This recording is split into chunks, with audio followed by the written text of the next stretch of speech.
Rokiškyje surengtas tradicinis jėgos trikovės čempionatas. Dar 2000-aisiais prasidėjusios varžybos šiemet suorganizuotos laikantis pačių griežčiausių Europos ir pasaulio čempionatų reikalavimų, o jas atvyko pajėgiausi šalies sportininkai. Atvyko 6 komandos, gan stiprios, tai Joniškis, Kuršėnai, Alytus, Marijampolė, taip pat ir mūsų komanda. Čia yra daromi 3 veiksmai – pritupimas, spaudimas ir atkelimai. Kaip buvęs sunkiaatletis, nesu abejingas. Šiandieną mes tikimės, kad Lietuvos jaunimo jėgos trikovės čempionate Rokiškio komanda taps nugalėtojai.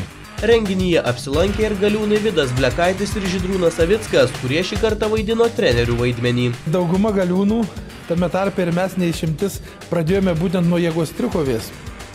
Taigi, o dabar atvažiavome čia ne patys dalyvauti, bet atvežėm jaunuosius sportininkus, kurie kažkada pakeis ir mus.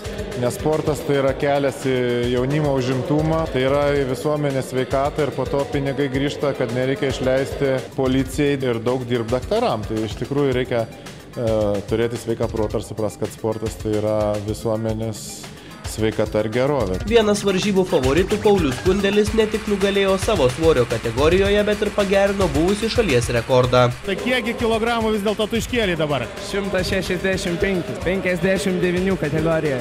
Susumavus rezultatus paaiškėjo, kad merginų įskaitoje iki 63 kg svorio kategorijoje geriausiai pasirodė Justina Urbonavičiūtė, virš 63 kg Viktorija Ivaščenkova. Vyrų įskaitoje iki 53 kg svorio kategorijoje nugalėjo Gediminas Kepenis, iki 59 Paulius Kundelis, iki 66 Zigmas Kryževičius, 74 Aurimas Artimavičius, 83 Andrėjus Kondratenko. Kategorijose iki 93, 105, 120 ir daugiau nei 120 kg triumfavo atitinkamai Deividas Albušis, Ignas Martusevičius, Deividas Ignatavičius ir Aivaras Andriušaitis, o komandinėje įskaitoje pergalę šventė čempionato šeimininkai Rokiškėnai.